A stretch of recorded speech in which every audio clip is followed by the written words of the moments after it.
Hello అండి. ఇప్పుడు చెప్పబోయే కథ పేరు అత్తింట అమ్మ. ఈ కథని రచించిన వారు రంగనాథ్ గారు. ఇక కథలోకి వెళ్ళిపోతే, అమృత అంటూ పిలిచిన అత్తమ్మ పిలుపుతో వంటగది నుండి బయటికి వచ్చి అత్తమ్మ మహాలక్ష్మికి కాఫీ అందిస్తూ, చెప్పమ్మా అంది అమృత. అమృత, నీకెన్నిసార్లు చెప్పాలమ్మా, పెళ్ళై ఇంకా 4 నెలలు కాలేదు. అప్పుడే వంట వార్పు అనకుండా చక్కగా నీ భర్తతో ఎంజాయ్ చేయమని చెప్పానా? వంట మనిషి ఉందిగా, ఇవన్నీ నీకెందుకంటే వినవెందుకే అంది ప్రేమతో కూడిన కోపంతో మహాలక్ష్మి. అమ్మా, నువ్వెంత చెప్పినా తను వినదు. అమ్మ సర్పంచిగా ఈ గ్రామానికి రాత్రనక పగలనక ఎంతో సేవ చేస్తున్నారు. ఆమె ఆరోగ్యం కాపాడాల్సిన బాధ్యత మనదే. వంట వాళ్ళను నమ్ముకుంటే ఎలా? వేళ్లకు మంచి ఆహారాన్ని అందిస్తేనే అమ్మ ఆరోగ్యంగా ఉంటుంది. ఇప్పుడు సుఖపడాల్సింది మనం కాదు, అమ్మ అంటుంది నీ ముద్దుల కోడలు అన్నాడు అరవింద్ కంప్లైంట్ చేస్తున్నట్టుగా. అవునటే పిచ్చి పిల్ల, రా ఇలా కూర్చో అంటూ తలపై చెయ్యి వేసి అమృత నుదుటిపై ప్రేమగా ముద్దు పెట్టింది మహాలక్ష్మి. ఏమోరా, ఈ పిల్ల వచ్చినప్పటి నుండి ఇంటి బాధ్యత అంతా తానే చూస్తుంది అని, అన్నీ తానయ్యి అందరికీ ఏం కావాలో చూస్తుంది. నా బంగారు తల్లి, దీని రాకతో మన ఇంటికి కొత్త కళ తెచ్చిందిరా. సంతోషంగా ప్రశాంతంగా ఉండటంతో ఇప్పుడు నా ఆరోగ్యం కూడా చాలా బెటర్ అనిపిస్తుంది. ఇది మన ఇంటి దేవతరా అంది మహాలక్ష్మి అమృతను దగ్గరికి తీసుకొని మురిసిపోతూ. అమృత, నీకు నా ఆరోగ్యమే కదా ముఖ్యం. అయితే ఒక పని చెయ్యవే, నా చేతిలో త్వరలో ఓ మనవరాలిని పెట్టు. చక్కగా దానితో ఆడుకుంటూ ఆరోగ్యంగా ఉంటాను, సరేనా అంది అమృత చుబకాన్ని చేతో పైకి లేపుతూ. మహాలక్ష్మి, పోమ్మ మీరు మరీను అంటూ సిగ్గుతో కిచెన్లోకి పారిపోయింది అమృత. మహాలక్ష్మి అరవింద్ ఇద్దరు పకపక నవ్వుకున్నారు. వెనకాలే కిచెన్లోకి వచ్చిన అరవింద్, అమ్మ చెప్పింది విన్నావుగా, ఓవర్ టైం డ్యూటీకి నేను రెడీ అంటూ అమృతను గట్టిగా తన కౌగిలిలో బంధించి అదరామృతాన్ని ఆస్వాదించాడు. అది తనకు ఇష్టంగానే ఉన్నా పట్టపగలు అందరూ చూస్తారనే స్పృహ రాగానే అరవింద్ను బలంగా నెట్టివేసి దూరంగా పారిపోయింది అమృత. ఆనందం వెల్లి విరుస్తున్న ఆ కుటుంబానికి ఏ దిష్టి తగిలిందో ఏమో కానీ పెను విషాదం ఆ కుటుంబాన్ని చుట్టుముట్టింది. ఊహించని ఆ సంఘటన ఆ కుటుంబాన్ని అంతలా కుతలం చేసింది. ఒకరోజు పొరుగు ఊరికి వెళ్ళి వస్తున్న అరవింద్ రోడ్డు యాక్సిడెంట్లో చనిపోయాడు. ఎంతో కష్టం, ఎవరూ తీర్చలేని వేదన. తలకొరిమి పెట్టాల్సిన కొడుకుకు కళ్ళ ముందే కానరాని లోకాలకు కనపడకుండా వెళ్ళిపోయాడు. ఏ అచ్చట ముచ్చట తీరకముందే అభం శుభం తెలియని కొత్త పెళ్లి కూతురు అమృత జీవితం మోడు వారిపోయింది.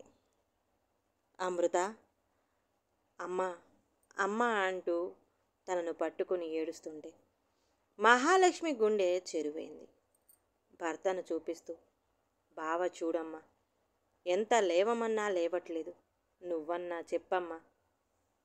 నువ్వు చెబితే బావ లేస్తాడమ్మా, లెమ్మని చెప్పమ్మా అంటూ అమాయకంగా అమృత రోదిస్తుంటే వచ్చిన వాళ్ళంతా కన్నీరు మున్నీరయ్యారు.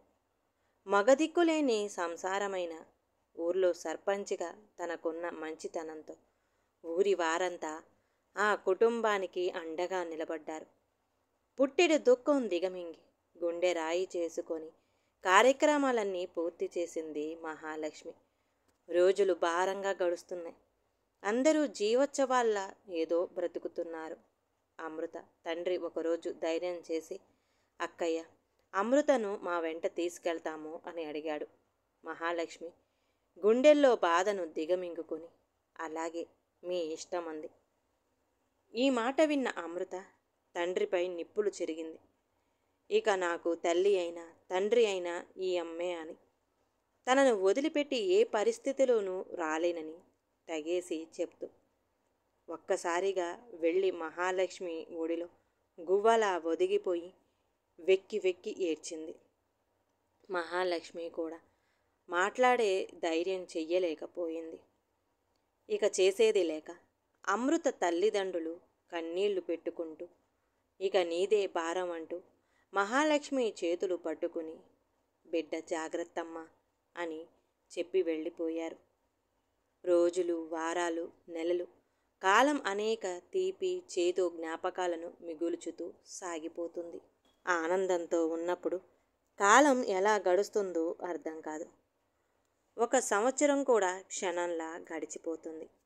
కానీ అదే కాలం విషాదంలో ఒక్కొక్క క్షణం ఒక్క యుగంలా గడుస్తుంది. కానీ కాలానికున్న గొప్పతనం ఏంటంటే గాయాలన్నిటినీ మాన్పివేస్తుంది.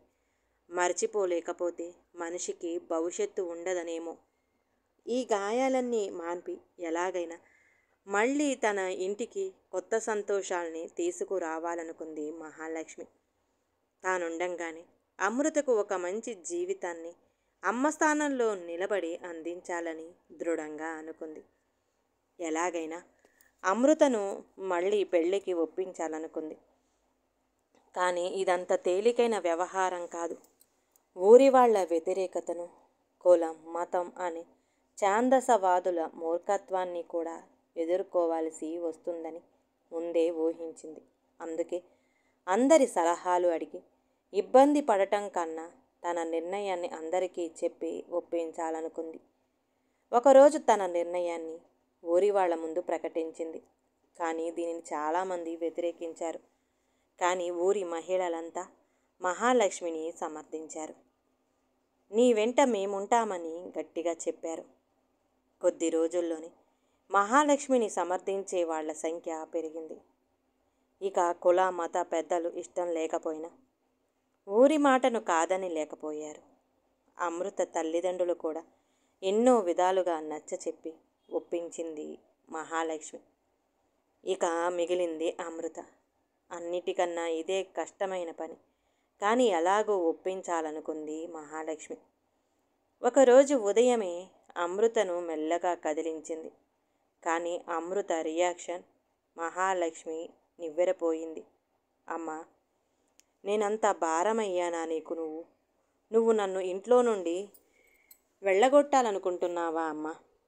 కనీసం ఒక పని మనిషిలా కూడా ఈ ఇంట్లో ఉండటానికి పనికిరానా అమ్మా అంటూ బోరుమని ఏడ్చేసింది. మహాలక్ష్మికి కూడా దుఃఖం కట్టలు తెంచుకుంది. కాస్త తేరుకున్నాక, అది కాదే, నాకు వయసు పైపడుతుంది. నిన్నలా చూస్తూ నేను ప్రశాంతంగా ఉండలేకపోతున్నానే. పైగా వయసులో ఉన్న ఆడపిల్ల ఒంటరిగా ఉంటే వచ్చే ఇబ్బందులెన్నో నీకు తెలియదే. బ్రతకటం కన్నా ఒక్కొక్కసారి సూటి మాటలు, ఆకలి చూపులు తట్టుకోవడం కష్టమే అని నచ్చచెప్పింది. లోకం వేసే నిందలు భరించలేవు తల్లి అని వివరించింది. భవిష్యత్తు అలా ఉంటుందో స్నేహితురాలిగా విడమర్చి చెప్పింది. తల్లిలా అనునయించి చెప్పింది.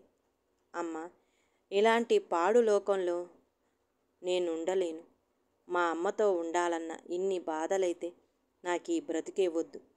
కాస్త విషం ఇవ్వా, నీ ఒడిలో హాయిగా చచ్చిపోతానని ఏడ్చింది అమృత.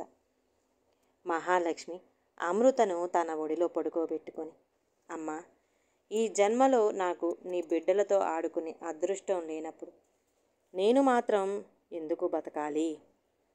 ఎవరి కోసం బతకాలి? నాకు నా జీవితం పట్ల విరక్తి కలుగుతుంది. చచ్చిపోవాలనిపిస్తుంది అంటూ కన్నీరు పెట్టుకుంది. అమృత టక్కున, అమ్మ, ఏం మాటలివి అంటూ చేతిని అడ్డుగా పెట్టి మహాలక్ష్మి నోరు మూసింది. సరేనమ్మా, నీ ఇష్టం. కానీ నా తల్లి స్థానంలో నువ్వే నా పెళ్లి చెయ్యాలి. నా పుట్టిల్లు కూడా ఇదే. నువ్వు నాతోనే ఉంటానని మాట ఇవ్వమంటూ మహాలక్ష్మి చెయ్యిని తన తలపై పెట్టుకుంది. అలాగే లేవే పిచ్చిదానా అంటూ అమృతను గుండెలకు హత్తుకొని సంతోషంగా ఆనంద బాష్పాలు రాల్చింది మహాలక్ష్మి. మహాలక్ష్మి తమ బంధువులలో యోగ్యుడైన ఆ అబ్బాయితో అమృత వివాహం అంగరంగ వైభవంగా జరిపించింది. పుట్టింటి మర్యాదలన్నీ స్వయంగా దగ్గరుండి జరిపించింది. ఊరి వాళ్ళంతా తమ ఆడబొడుచులా భావించి అమృతను దీవించి సాగనంపారు. ఊరంతా ఆడంబరంగా అమృత వెనక సారెతో కదిలింది. మొదటిసారే పెళ్ళికొడుకు ఊరిలో ఉంటే చివరిసారి పెళ్లి మండపంలో కదిలింది. అమృతకు అత్తమ్మే అమ్మయింది. అన్ని ముచ్చట్లు దగ్గరుండి తీర్చింది. సంవత్సరం తిరగకుండానే అమృత పండంటి కొడుకును అమ్మ చేతిలో పెట్టింది. బిడ్డను ముద్దాడిని అత్తింటి అమ్మ మహాలక్ష్మి ఎంతగానో మురిసిపోయింది. మళ్ళీ ఆ ఇంటికి కొత్త కళ వచ్చి కళకళలాడింది. ఈ కథ కనుక నచ్చితే ప్లీజ్ అండి లైక్ చేయండి. అలాగే ఛానల్ని సబ్స్క్రైబ్ చేసుకోవటం మాత్రం మర్చిపోమాకండి. మీ విలువైన అభిప్రాయాన్ని కామెంట్ బాక్స్లో కామెంట్ చేయండి. అందరికీ ధన్యవాదాలండి.